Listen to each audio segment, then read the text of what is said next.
I guess more and more we're just getting into it. And I don't know if it's gonna work. To keep doing it. Yep. How many taps did you have this year?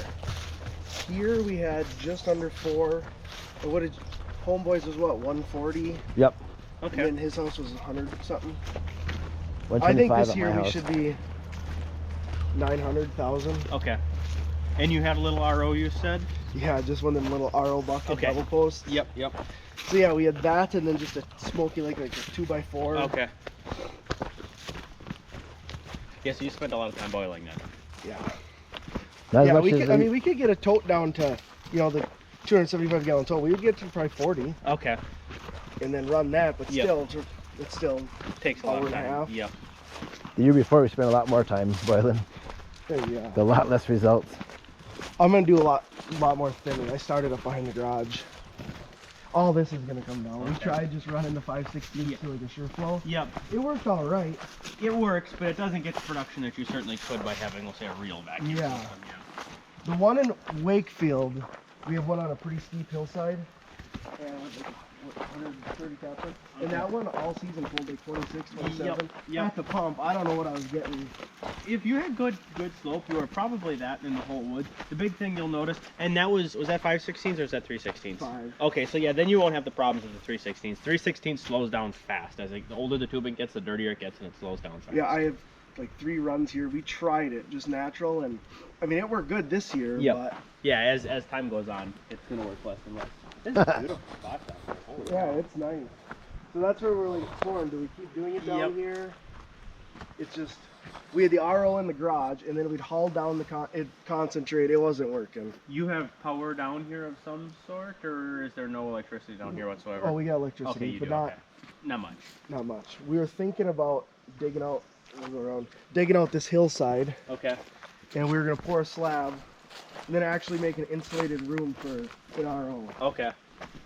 Yeah, so the option we have now is develop this into it or just develop the garage into it. Yeah, be done with it. If we develop the garage into the whole operation, we use this for all the pumps. Yep. So the one thing that I will say about keeping building on this is if you ever go to bringing sap in for much for other locations in any real volume, this is going to get to be a challenge just getting sap down here, obviously, because you've got, you could build a road all the way down here, but you're going to have a whole pile of money, and it's still never, because of the slope coming down here, it's going to be a struggle all the time to get. We were thinking just like to haul the stuff from this house. and Yeah. Have like just 2-inch Okay, and just pump it PVC down. and maybe Yep. send it down the hill. But this is we were thinking about digging this hillside out and then making an addition to the RO, Building it right into the, yep. and then have tanks on that side. But Yeah, that's certainly, I mean, from that standpoint, that certainly could work, because then you can dig right into the ground and have just poured concrete right in the ground, like a, ICF forms or whatever you want to do. That certainly could work, yeah. like I don't think we ain't ever gonna be like 5,000, 10,000. Yeah. You know. Yeah, a couple thousand is Couple kind of where you thousand. think you'd be. Until we go across the river here, then we're gonna get that. Yeah. That's the So you main own thing. property on the other side of the river then, too? No, but I think we get permission to tap Okay. across. Probably. But That's there's like- some big stuff over there. Okay. But yeah, probably we're thinking like 2,000 would be. Okay, something for a big hobby where you make a little bit of Yeah. money doing it and have some fun doing it, but Yeah. still not overwhelming. Yeah. Not like Rose, I don't think. Yep. Not yet. Nobody ever thinks they're gonna get there, and then when they get 10,000 taps, they're like, "Oh, we should have." Yeah. That's not what we expected. So yeah, I don't. This is. Okay.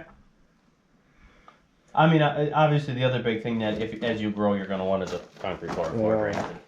After, I'm sure after boiling for a year already this way, you've seen that would be a nice thing to have. But I mean, this sugar house obviously could function for a somewhat bigger evaporator.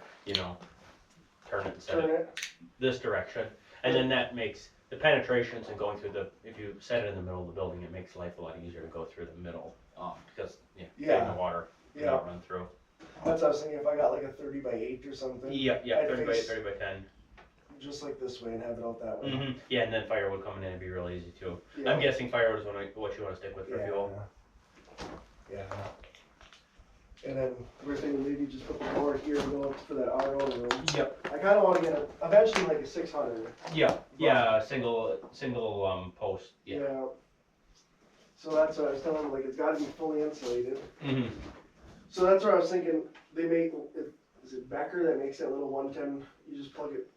Becker's got a 110 volt vacuum pump. We've got a small 110 volt vacuum pump as well. You said there's 400 and some taps here? Yeah, I'd So- say right around 4, maybe less.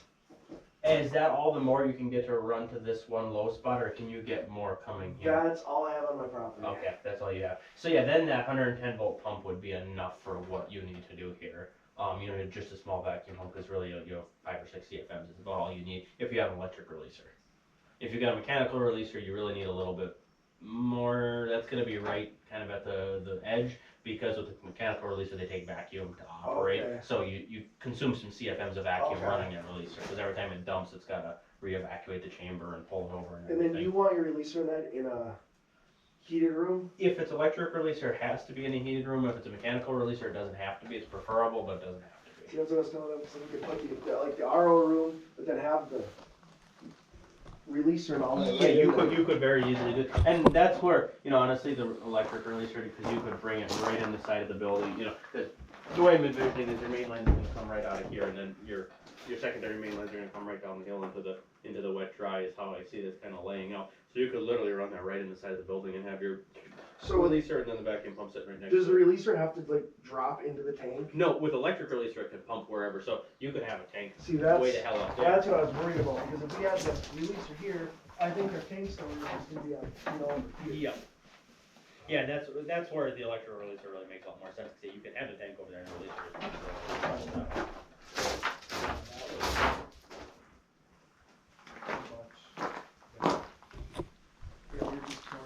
Garage up there, we're down here. Yep. But And honestly, I mean, the big thing, of course, is putting the cost in the building. But, for a couple thousand taps, if that's all the bigger you're ever going to be, yeah, you've got to have a pump line pumping it down here. But even to run power, because it's only, 300 feet down here from up there, 400 feet? yeah, 400. Even to run heavy power down here, run an RO and everything, you're not going to have that much money tied up. You can buy single lot, $2 a foot or something like that is what the wire's going to cost you to do. Get it down here. Yeah. And then, yeah.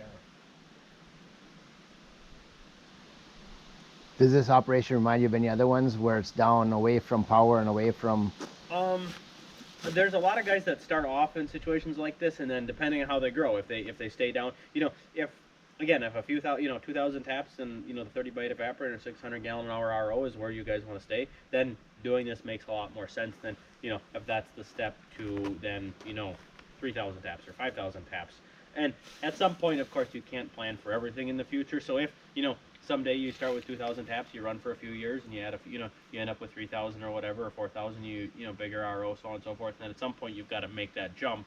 Then you decide, okay, well, this just is not going to do it at all anymore. So we're gonna, and that probably involves building a brand new building and everything at that point. If you decide to, you can only plan almost- so far. Go. That would almost be like the best bet. Like if we ever got to that point, just build a whole new building up top.